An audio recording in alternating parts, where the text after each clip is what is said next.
السلام علیکم ورحمۃ اللہ وبرکاتہ۔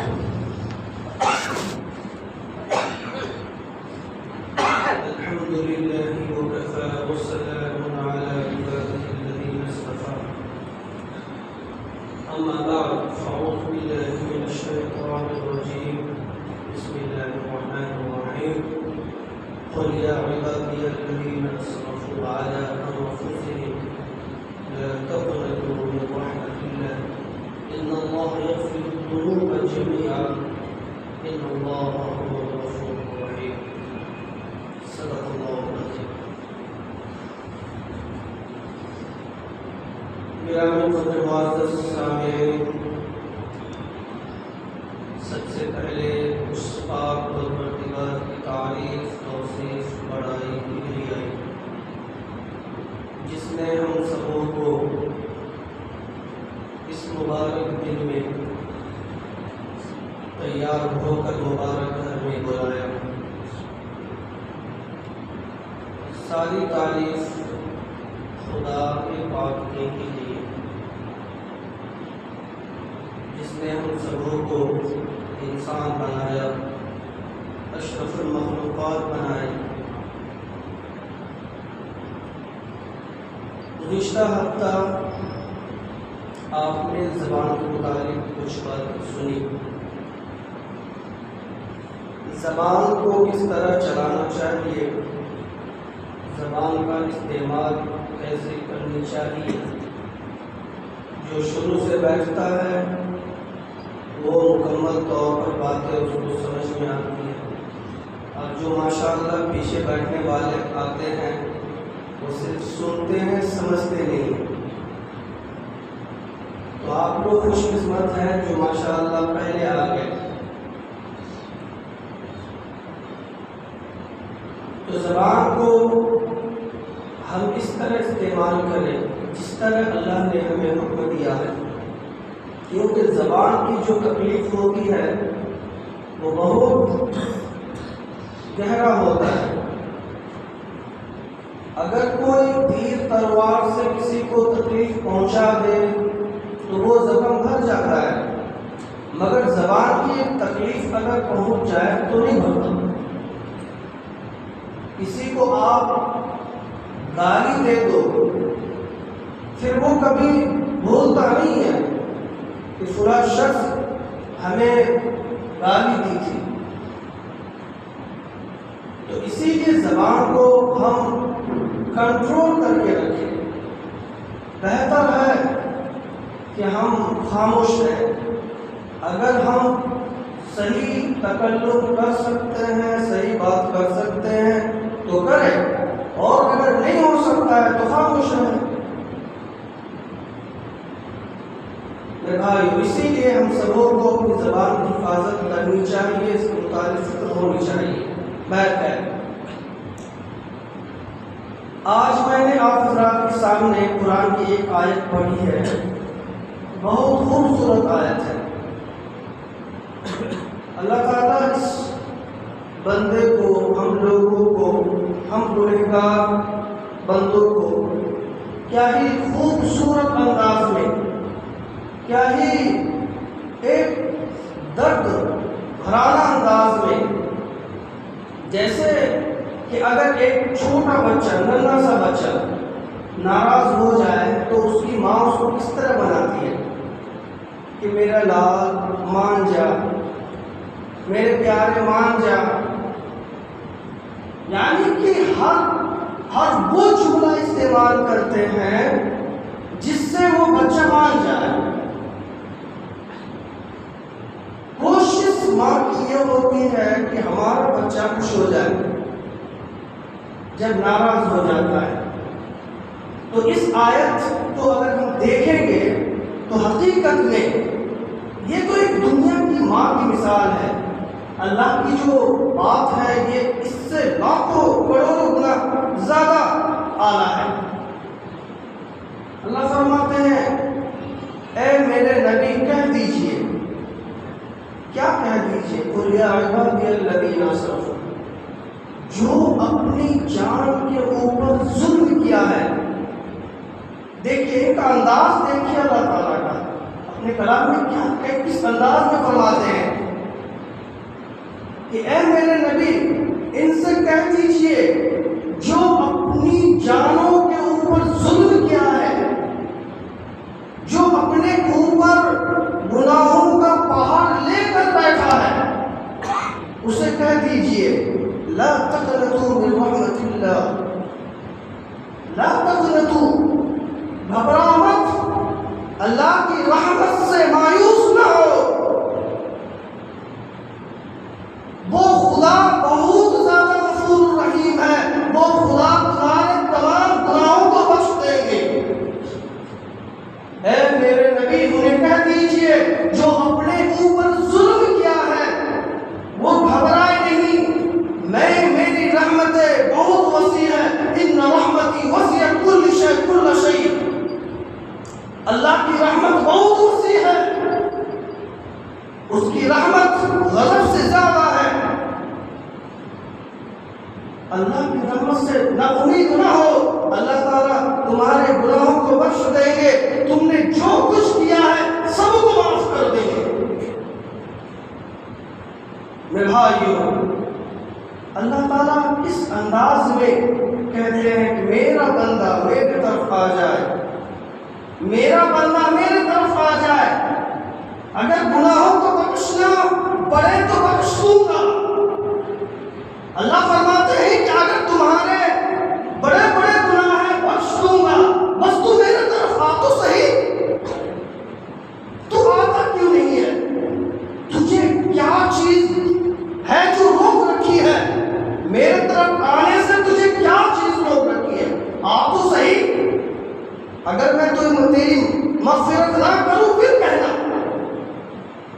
وہ خدا، میرے بھائیو، اللہ اپنے بندوں کے اوپر کتنی رحمتیں فرماتے ہیں، اللہ کی محبت کتنی ہے۔ آئیے ایک حدیث سنتے ہیں اور سمجھتے ہیں کہ اللہ کی ایک دو رحمتیں نہیں بلکہ 100 رحمتیں ہیں، 100 رحمتیں ہیں اللہ تعالیٰ کی، اور ان میں سے صرف ایک رحمت مخلوق میں تقسیم کر رکھی ہے۔ ایک رحمت تمام کے تمام انسان، تمام کے تمام جنات، چوپائے، چرند پرند درند، کیڑے مکوڑے جتنے بھی ہیں، ان تمام مخلوقوں میں اللہ تعالیٰ کی صرف ایک رحمت تقسیم ہوئی ہے، اور اس رحمت کا یہ جلوہ ہے، یہ کمال ہے کہ ایک دوسرے کی محبت میں ہم اپنے آپ کو قربان کر دیتے ہیں۔ اس ایک رحمت کا دیکھیے جذبہ، شاید آپ لوگوں کو بات سمجھ میں نہیں آ رہی۔ اللہ کی 100 رحمتیں ہیں، ان میں سے صرف ایک رحمت ان تمام مخلوقوں کو دے رکھی ہے، اور انہی رحمتوں میں سے ہم لوگ جو آپس میں محبت کرتے ہیں، ایک باپ اپنے بچے سے محبت کرتے ہیں، ایک شوہر اپنی بیوی سے محبت کرتے ہیں، اور اسی طرح ماں باپ اپنی اولادوں سے محبت کرتے ہیں، جانور بھی اپنے بچے سے محبت کرتا ہے، جانور بھی۔ اب مرغی کو دیکھ لو، جب ان کا چوزا اگر آپ پکڑنے جاؤ گے تو آپ کو مرغی مارے گی، اتنی محبت ہوتی ہے۔ گائے کو آپ دیکھ لو، اگر گائے کے بچے کے پاس جاؤ گے، بازے گائے اس طرح ہوتی ہے کہ اگر اس کے پاس چلے گئے، اگر رسی باندھی بھی نہ ہو تو آپ کو بخشے گی نہیں۔ یہ محبت صرف ایک محبت کا کمال ہے۔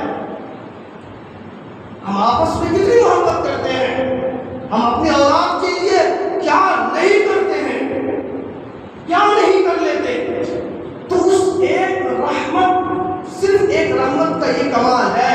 تو بھائیو، آقا علیہ السلام فرماتے ہیں کہ اللہ تعالیٰ ایک رحمت اپنے بندوں کے اوپر تقسیم کر رکھی ہے، تو اس کا یہ کمال کہ ایک دوسرے کے اوپر جان نشاور کرنے کے لیے تیار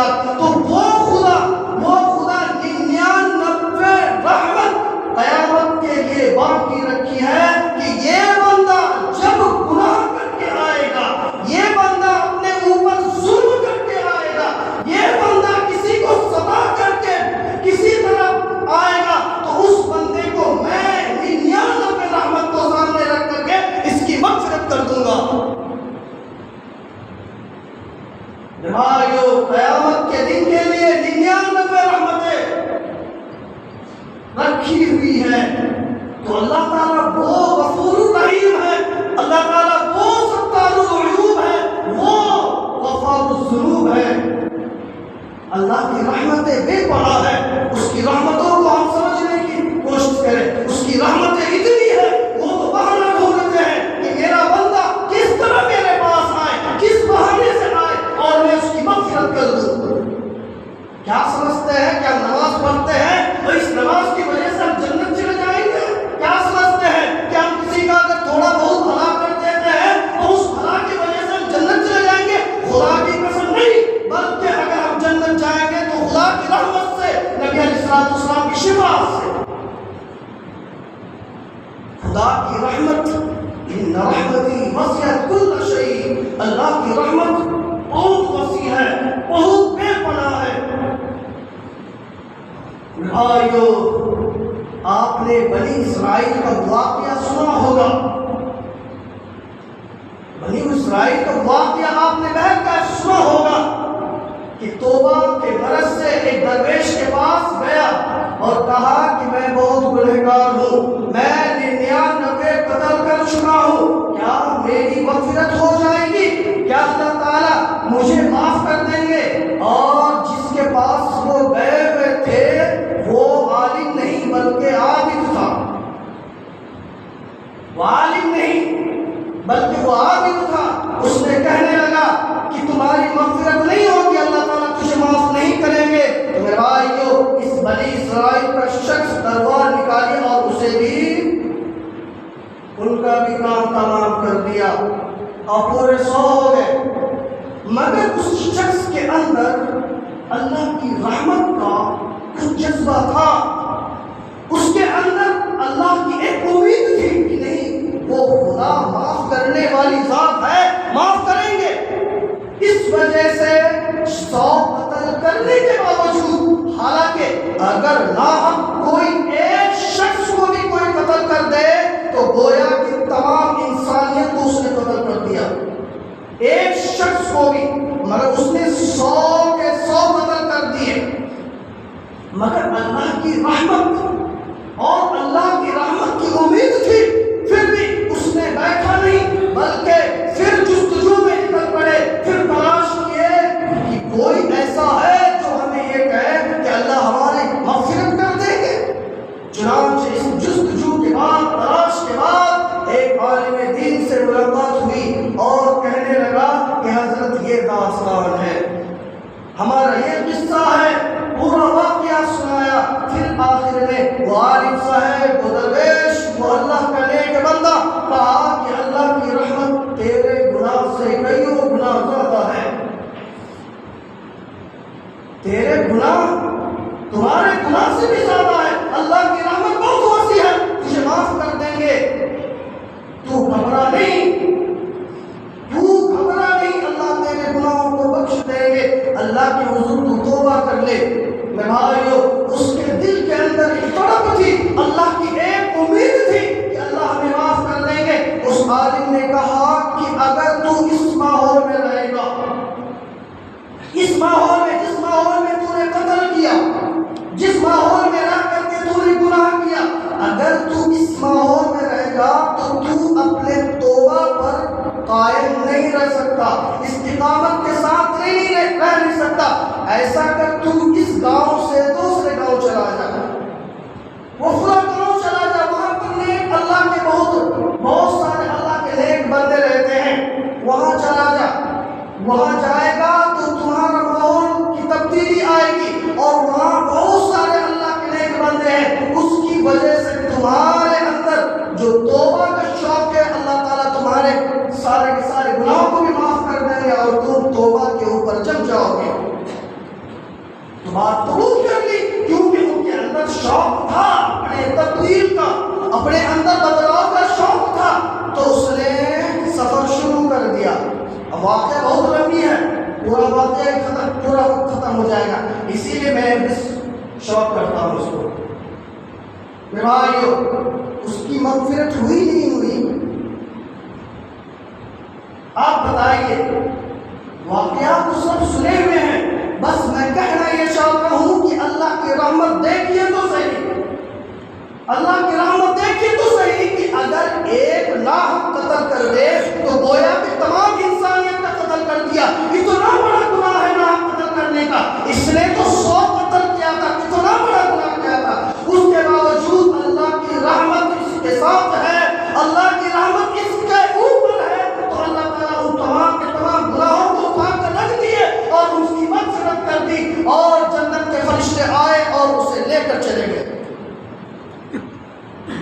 اللہ کی رحمت بے پناہ ہے، لا تقنطوا من رحمت اللہ۔ اسی لیے بھائیو، اگر ہم سے گناہ ہو گیا ہے، اگر نہیں گناہ ہو گیا ہے تو ہم اللہ کی ذات پر بھروسہ کریں کہ انشاءاللہ اللہ ہمارے گناہوں کو بخش دیں گے۔ اللہ کی رحمت بہت وسیع ہے، ہم نے اپنی جان کے اوپر بہت ظلم کیا ہے، بخش دیں گے۔ بھائیو، اگر ہم اس امید پر رہیں، اس امید کو لے کر چلے تو انشاءاللہ ثم انشاءاللہ اللہ کی ذات سے امید ہے کہ اللہ کے اوپر بھروسہ کرنے والا شخص کبھی محروم نہیں ہوتا۔ آگے بھائیو، یا عبادی الذین اسرفوا کی شان نزول آپ کو سناتا ہوں۔ اس کی شان نزول کیا ہے، اس کا پس منظر کیا ہے؟ بھائیو، اللہ کی رحمت بہت وسیع ہے، اللہ کی رحمت بے پناہ ہے، اللہ کی رحمت کا کیا کہنے۔ بھائیو، کچھ لوگ اللہ کے نبی علیہ السلام کے پاس تشریف لائے اور کہنے لگے کہ اللہ کے رسول، آپ کا مذہب، آپ کا دین بہت بہتر ہے، بہت اچھا ہے، اور آپ کے دین سے بہتر کوئی دین نہیں، مگر میں اسلام قبول نہیں کر پا رہا ہوں۔ کیا ریزن ہے، کیا وجہ؟ میں اس لیے اسلام قبول نہیں کر پا رہا ہوں کہ میں نے اپنی زندگی میں اتنے بڑے بڑے گناہ کر رکھا ہے کہ شاید میری گناہوں کا مغفرت نہ ہو۔ اب ان گناہوں کو گنوانا ضروری نہیں، بس اتنی بات سمجھیے کہ اس نے کہا کہ میں نے بہت بڑے بڑے گناہ کر رکھا ہے، اے اللہ کے رسول، میں اگر اسلام قبول نہیں کر لوں تو شاید ہمارے گناہوں کو مغفرت نہیں ہوگی، ہمارے گناہوں کو بخشا نہیں جائے گا۔ بھائیو، اس نے کہا کہ ہمارے گناہوں کو معاف نہ کیا جائے گا، اللہ تعالیٰ آسمان سے قرآن نازل کر دیے، اللہ تعالیٰ آسمان سے قرآن نازل کر دیے کہ اے میرے محبوب کہہ دو ہمارے ان بندوں کو جس نے اپنے اوپر ظلم کر رکھا ہے، جس نے اپنے جانوں کے اوپر اب بہت کچھ کر رکھا ہے، اس کو کہہ دو کہ تم میری رحمت سے مایوس نہ ہو، تم نے گناہ کیا ہے، میں دیکھا، میں جانتا ہوں، مگر اس کے باوجود میں تمہارے تمام گناہوں کو بخش دیا۔ اسلام اسے کہتے ہیں، ایمان اسے کہتے ہیں۔ بھائیو، اللہ کی رحمت بہت وسیع ہے، اسی لیے اللہ کی رحمت سے بڑھ کر کچھ نہیں۔ ملکہ زبیدہ، آئیے، وقت بالکل ختم ہے، اب میں صرف 2-4 بات کر کے اپنی جگہ لیتا ہوں۔ ملکہ زبیدہ نہر زبیدہ بنائی، مکہ جب حج کرنے آئی تو دیکھا کہ حاجیوں کو وضو کرنے میں، پینے میں کافی تکلیف ہو رہی ہے، تو اس نے کہا کہ مکہ سے عرفات تک ایک نہر جاری کیا جائے۔ تو وقت کے انجینئروں نے کہا کہ مالکہ اس میں بہت زیادہ خرچ ہوگا، تو ملکہ زبیدہ نے کہا کہ اگر ایک پھاوڑے پر، ایک کلار پر ایک اشرفی لگا دو، جتنا خرچ ہو رہا ہے کر دو، بناؤ اللہ کے لیے۔ تمہیں بھائیو، مکہ سے عرفات کافی فاصلہ ہے، کافی ڈسٹینس ہے، کافی سارا مال لگا۔ یہاں قصہ واقعہ بیان کرنا مقصود نہیں، آئیے خدا کی رحمت سنیے۔ وہ ہارون رشید کی بیوی تھی اور نیک تھی، اللہ کا نیک بندی تھی، اس نے اپنے عیش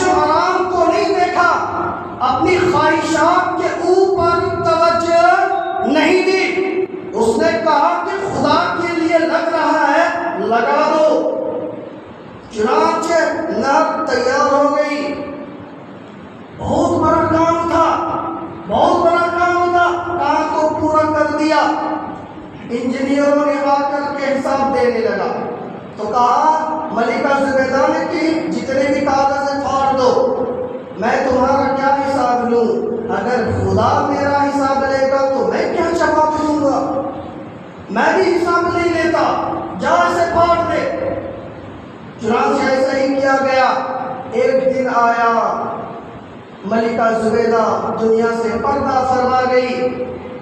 کسی نے خواب دیکھا کہ آپ نے جو نہر جاری کی بہت لوگ اس سے فائدہ اٹھا رہے ہیں، تو آپ کی تو مغفرت ہو گئی ہوگی، آپ کی تو مغفرت ہو گئی ہوگی. تو ملکہ زبیدہ کیا کہنے لگی کہ میں نے جب اس کو پیش کیا خدا کے سامنے تو اللہ تعالیٰ کہتا ہے کہ یہ چیز تو تمہارے بس میں تھی، تمہارے پاس دولت تھا اور تمہارے پاس کارکنان تھے، تمہارے پاس نوکر چاکر تھے، تم نے اس کو کر دیا. تو اس کو پیش نہ کر، تو کچھ اور پیش کر. بھائیو، جب اس بات کو اللہ کی طرف سے آئی، زبیدہ کا دل گھبرا گیا اور کہنے لگا کہ اتنا بڑا نیک اعمال پیش کرنے کے باوجود کچھ بھی نہیں، تو اب کیا پیش کروں؟ چنانچہ بھائیو، اللہ تعالیٰ کے طرف سے آواز آتی ہے اور کہنے لگتے ہیں کہ تمہارا ایک عمل مجھے بہت پسند ہے، تمہارا ایک عمل مجھے بہت پسند ہے کہ تو ایک دن کھانا کھا رہی تھی اور اذان کا وقت ہو گیا، مؤذن نے آواز دی تو تو نے فوراً کھانا کو روک دیا، اور تمہارے دوپٹہ سر کے اوپر صحیح طریقے سے نہیں تھا، تو نے میرے نام کی وجہ سے کھانا کو روک کر کے اپنا دوپٹہ صحیح کیا، جس کی وجہ سے میں بہت خوش ہوں اور جا تجھے اس کی وجہ سے مغفرت کر دیتا ہوں. اس سے دو بات سمجھ میں آتی ہے کہ ہم چاہے جتنے بھی نیک اعمال کر لیں، کچھ بھی کر لیں، مگر نہ جانے ان تمام اعمال میں، تمام چیزوں میں اللہ کو کیا پسند ہے اور کس کی وجہ سے اللہ ہماری مغفرت کر دے، ہمیں کچھ نہیں پتا. اسی لیے کہا جاتا ہے کہ اللہ کا جو حکم ہے تم اسے کرو، جو اللہ کی طرف سے حکم ہے تم اس حکم کو بجا لاؤ، باقی چیز خدا کے اوپر چھوڑ دو کہ اللہ تعالیٰ دے نہ دے وہ خدا کے ذمے میں ہے. تمہیں حکم ہو رہا ہے کہ تو نماز پڑھ تو تم پڑھ، تجھے جو جس چیزوں کا حکم دیا جا رہا ہے تو ان چیزوں کو کر. تو یہ نہ دے کہ ہماری مغفرت ہوگی نہیں ہوگی، ہم جنت جائیں گے نہیں جائیں گے، ہماری تقدیر میں جنت ہے نہیں ہے، ہم کو ان معاملات میں پڑھنے کی کوئی ضرورت نہیں، مگر جو حکم ہے خدا کا اس کو بجا لائے. میرے بھائیو، وقت بالکل ختم ہو چکا ہے. آخری بات، ملکہ زبیدہ نے اپنے عیش و آرام کو ترجیح نہ دے کر کے خدا کے لیے سارے مال کو قربان کر دیے. اب بتائیے میرے بھائیو، سب سنیں گے؟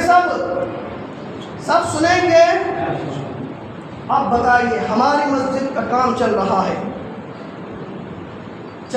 نہیں چل رہا ہے؟ کہیں ایسا تو نہیں ہے کہ پردے کے پیچھے مسجد کا کام چل رہا ہے؟ قریب 15-20 لاکھ اس میں خرچ ہے نہیں ہے؟ وقت کے علماء نے، وقت کے بزرگان دین نے، صحابہ کی بات نہیں کرتا، ہمارے اکابر کی بات کر رہا ہوں، سب کچھ قربان کر دیے. کیا ہم ایک ماہ کے گوشت کو قربان نہیں کر سکتے؟ سمجھ رہے میری بات؟ کیا ہم اپنی زبان کی لذت کو کچھ دنوں کے لیے منسوخ نہیں کر سکتے، ملتوی نہیں کر سکتے، روک نہیں سکتے؟ اتنا بڑا کام ہو رہا ہے تو کیا ہمیں حصہ نہیں لینا چاہیے؟ آپ خود سوچ کر کے بتائیے. ہم اپنی عیش و عشرت کے لیے گھر پر گھر بنا رہے ہیں،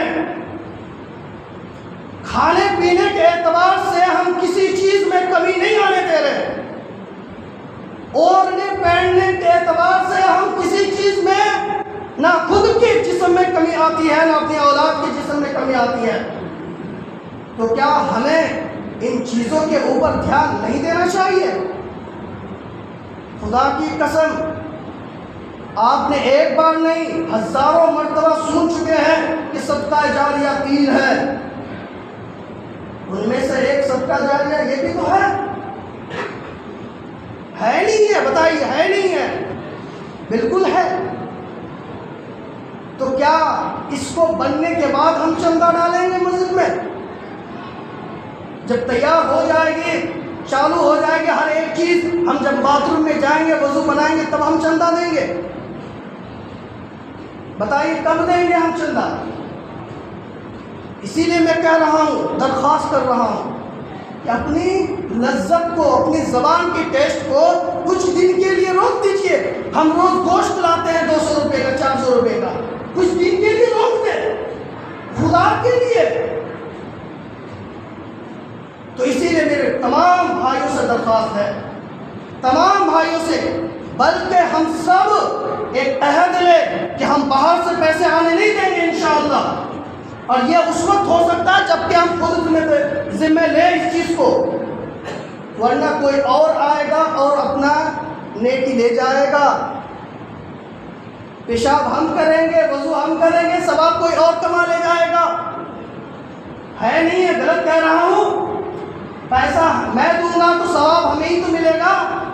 پیسہ دینے والا حیدرآباد کا، پیسہ دینے والا ممبئی اور دہلی کا اور نہ جانے کہاں کا، ثواب اسے ملے گا یا ہم کو ملے گا؟ ہمیں صرف وضو کرنے کا ثواب ملے گا، وہاں پر بیٹھ کر وضو کرنے کا نہیں ملے گا۔ تو اسی لیے میرے بھائیو، تو اسی لیے ہماری خود کی مسجد ہے، ہم خود اس چیز کو عہد کریں۔ جس کے پاس نہیں ہے، دیکھیے لیس علی الضعفاء ولا علی المرضى ولا علی الذین، بہت بڑی آیت ہے، اس کے اندر اللہ تعالیٰ نے صاف انداز میں کہا ہے اگر جو انسان جس قابل ہے وہ اس طرح کرے۔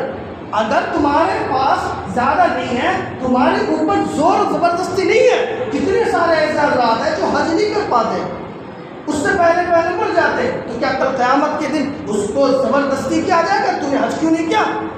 کیا جائے گا اس کے پاس دولت نہ ہو؟ ہاں، جس کے پاس دولت ہے نہ کرے تو پھر تو حساب کتاب ہوگا ہی بڑھیا طریقے سے۔ تو اسی لیے میرے بھائی، میں آپ لوگوں سے درخواست کرتا ہوں، کچھ دنوں کے لیے ہم اپنے عیش و آرام کو قربان کر کے 3 چیز ایمان کو بنانے کے لیے، بہت ساری چیزیں، ان میں سے 3 چیزیں، جان، ایک مال اور ایک وقت، ہم لیبروں کو نہ لگائیں، خود لیبر بنے۔ مستری کا کام نہیں کر سکتے ہیں، ٹھیک ہے، ہم لیبر کا تو کام کر سکتے ہیں نا، پتھر تو اٹھا ہی سکتے ہیں، فاورا تو چلا ہی سکتے ہیں، سیمنٹ تو مل ہی سکتے ہیں، جو کام ہم سے ہو سکتا ہے کر سکتے ہیں۔ تو اسی لیے جان بھی دے، مال بھی دے اور وقت بھی دے۔ تو سب سے پہلے انشاءاللہ ہم سب کے سب عہد کریں انشاءاللہ کہ ہم دوسرے جگہ سے پیسہ آنے نہیں دیں گے، ہم سب کے سب انشاءاللہ تو صبح انشاءاللہ ہم مل جل کر کے اس باتھ روم، جس طرح ہم نے مسجد کو بنانے میں پوری جان مال لگا دی، تو اب باتھ روم کو بھی بنانے میں ہم لگا دیں گے انشاءاللہ۔ کریں گے سب، بات کو ضائع نہیں کریں گے، میری بات کا لاج رکھیں گے انشاءاللہ۔ اللہ تعالیٰ ہم سبوں کو ان باتوں پر عمل کرنے کی توفیق دے۔